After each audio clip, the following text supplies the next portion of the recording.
Hello guys, എല്ലാവർക്കും കുഞ്ഞാറ്റ വ്ളോഗ്സിലേക്ക് സാധനം. അപ്പോൾ നമുക്ക് ഇന്ന് അപ്പുമാവൻ്റെ ഗിഫ്റ്റ് കണ്ടാലോ ഗൈസ്. അപ്പോൾ അതായത് സർപ്രൈസ് ആയതുകൊണ്ടാണ് അവൻ കയറി വന്നത് തന്നെ. അപ്പോൾ അത് അവൻ്റെ ഇങ്ങനെ ഒരു ടോയ് ഉണ്ടായിരുന്നു. അത് എനിക്ക് എപ്പോഴും വാങ്ങണമെന്ന് ഞാൻ കരുതിയിരുന്നു, പക്ഷേ എനിക്ക് ഭയങ്കരമായിട്ട് ഇഷ്ടപ്പെട്ടൊരു സാധനമാണ്. അപ്പോൾ അതിൻ്റെ ഡീറ്റെയിൽ നമ്മൾ ലാസ്റ്റ് കാണിക്കാം കേട്ടോ. അപ്പോൾ അതാ ഇത് വേറൊരു ഗിഫ്റ്റാണ് അവൻ കൊണ്ടുവന്നിരിക്കുന്നത്. അവൻ തന്നെയാണ് എല്ലാം അൺബോക്സിങ് ചെയ്യുന്നത്. അപ്പോൾ അത് കുഞ്ഞാറ്റ നോക്കിക്കൊണ്ട് അനങ്ങാതെ അവിടെ ഇരിക്കുന്നത് എന്താ സാധനം എന്നറിയാതെ കളറൊക്കെ കണ്ടിട്ട് പുള്ളി ഇങ്ങനെ നോക്കിയിരിക്കുക കേട്ടോ. അപ്പോൾ അതാ നമ്മുടെ ഫ്രോക്കായിരുന്നു, അതിനകത്ത് 2 ഫ്രോക്കായിരുന്നു. അതിലും 2 ടോയ് കുഞ്ഞിന് വേണ്ടി അവർ സർപ്രൈസ് ചെയ്തിട്ടുണ്ടായിരുന്നു. 2 നല്ലൊരു ഫ്രോക്കാണ്, എനിക്ക് ഭയങ്കരമായിട്ട് ഇഷ്ടപ്പെട്ടു. ഒന്നുകൂടെ എനിക്ക് ഇഷ്ടപ്പെട്ട നേവി ബ്ലൂ കളറിലെ ഫ്രോക്കാണ്. എല്ലാം ഇപ്പോഴത്തെ ഫാഷനബിൾ ആയിട്ടുള്ള ഫ്രോക്കായിരുന്നു. കുഞ്ഞിന് കറക്റ്റ് സൈസായിരുന്നു. അതുപോലെ തന്നെ അതിൻ്റെ ക്വാളിറ്റിയൊക്കെ വളരെ നല്ലൊരു ഫാബ്രിക് ആയിരുന്നു. എനിക്ക് ഭയങ്കരമായിട്ട് ഇഷ്ടപ്പെട്ടു. ഇത് ബേബി ലാൻഡിൽ നിന്നാണോ ഈ ഒരു ഡ്രസ് മെറ്റീരിയൽ വാങ്ങിയിട്ടുണ്ടായിരുന്നത്.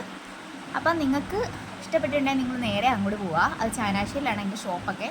അപ്പോൾ അതാ കുഞ്ഞിന് വേണ്ടി അവൻ ഹെയർ ബോയ് ഒക്കെ വാങ്ങിച്ചിട്ടുണ്ടായിരുന്നു. എല്ലാം നല്ല ക്വാളിറ്റി ഉള്ള പ്രോഡക്റ്റുകളായിരുന്നു. അതുപോലെ വള വാങ്ങിയിട്ടുണ്ടായിരുന്നു.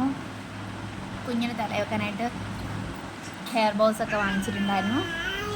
പിന്നെ എനിക്ക് ഭയങ്കരമായിട്ട് ഇഷ്ടപ്പെട്ടു അതിൻ്റെ കളർ കോംബോയും കാര്യങ്ങളൊക്കെ കേട്ടോ. പിന്നെ കുഞ്ഞി ക്ലിപ്പൊക്കെ വാങ്ങിയിട്ടുണ്ടായിരുന്നു. കുഞ്ഞാറ്റയ്ക്ക് ഓൾറെഡി മുടി കുറവാണ്, അപ്പോൾ അതിലൊക്കെ ഇങ്ങനെ അഡ്ജസ്റ്റ് ചെയ്ത് വെക്കാം. പിന്നെ കുഞ്ഞാറ്റയ്ക്ക് കൈ പിടിച്ച് കളിക്കാനായിട്ടുള്ള സാധനം നമ്മൾ പിന്നെ അവിടെ ശ്രദ്ധ മാറ്റിയിട്ടുണ്ട്. അവിടെ തലയിലെല്ലാം വെച്ച് നോക്കുന്നുണ്ടായിരുന്നു. ആളതെല്ലാം കണ്ട് കളിക്കുമായിരുന്നു. ആ സമയത്താണ് നമ്മളിതെല്ലാം വെച്ച്. എനിക്ക് വൈറ്റ് ഒരുപാട് ഇഷ്ടപ്പെട്ടു.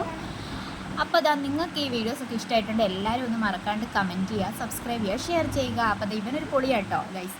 അപ്പോൾ thank you for watching dears.